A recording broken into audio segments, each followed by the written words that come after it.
সে পিচ্চি হেলাল হোক, সে ইমন হোক, যেই হোক, আমরা আমাদের চেষ্টা অব্যাহত রেখেছি। আইনের আওতায় আমরা অবশ্যই তাদেরকে নিয়ে আসবো।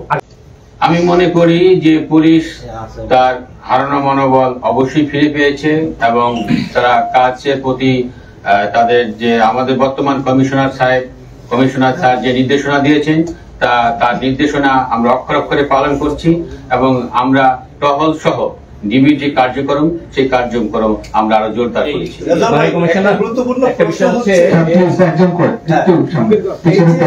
গ্রেপ্তার করলেন চাঁদাবাজি দুর্দর্শ বললেন যে তারা চিহ্নিত চাঁদাবাজি, তো আমরা 5 আগস্টের আগে এবং পরে আমরা জানতেছিলাম যে আগেও যারা করতে একটা রাজনৈতিক ছত্রছায়া করতো বা বর্তমানে যারা করতেছে তারা কি কোনো রাজনৈতিক ছত্রছায়া বা কোনো রাজনৈতিক সংশ্লিষ্টতা পাচ্ছেন কিনা। আর নাম্বার 2 হলো এই যে বড় বড় চালান আপনারা ঢাকাতে গ্রেপ্তার করেন, এত গাঁজা, এত ইয়াবা, এত, এগুলো তো আসে ইয়ে থেকে বর্ডার ক্রস করে বা বিভিন্ন জেলা হয়ে আসে। তো এখানে কি সার্বিক পুলিশ সহ অন্যান্য আইন শৃঙ্খলা বাহিনীর গাফলতি আছে কিনা বা তারা জড়িত কিনা? এটা ঢাকাতে কেন গ্রেপ্তার হচ্ছে?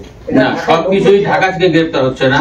আমরা অনেক তথ্যের ভিত্তিতে কুমিল্লা থেকে, নারায়ণগঞ্জ থেকে, এমনকি আমরা যশোর, বিভিন্ন জায়গা থেকে যে আমাদের কাছে তথ্য আসে সেই তথ্যের ভিত্তিতে আমরা মাদক বলেন, এই সমস্ত যেগুলি অবৈধ জিনিসপত্র সেগুলি আমরা উদ্ধার করি। যাদের গ্রেপ্তার করলেন তাদের রাজনৈতিক কোন ছত্রছায়া আছে না? আমরা এই পর্যন্ত কোন, আমি আগেও বলেছি যে আমরা কোন রাজনৈতিক বা কাউকে আমরা ওইভাবে আমরা শেয়ার করি না।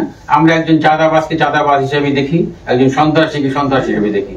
আমরা চাঁদাবাজ সন্ত্রাসী যেই হোক, আমরা কারো রক্তচক্ষুকে ভয় পাই না। আমরা আমাদের আইনের আওতায় তাদেরকে গ্রেপ্তার হবে এবং আমাদের অভিযান অব্যাহত থাকবে। সবাইকে ধন্যবাদ।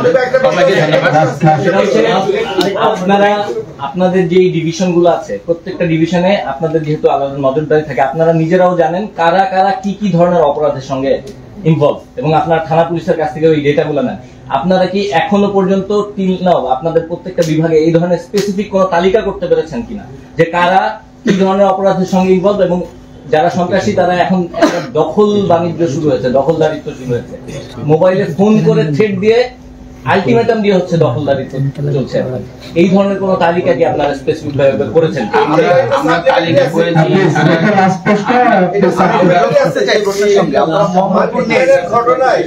প্লেনের ঘটনায় আপনাদের সর্বশেষ আপডেট কি? ডিবির আপডেট একটু জানতে স্পেসিফিক ওই আপডেট একটু জানাবেন। আমরা শুনেছিলাম আপনারা কয়েকজনকে আটক করেছেন। প্রশ্নটা হয়েছে অলরেডি, এটা স্যার করে দিয়েছে।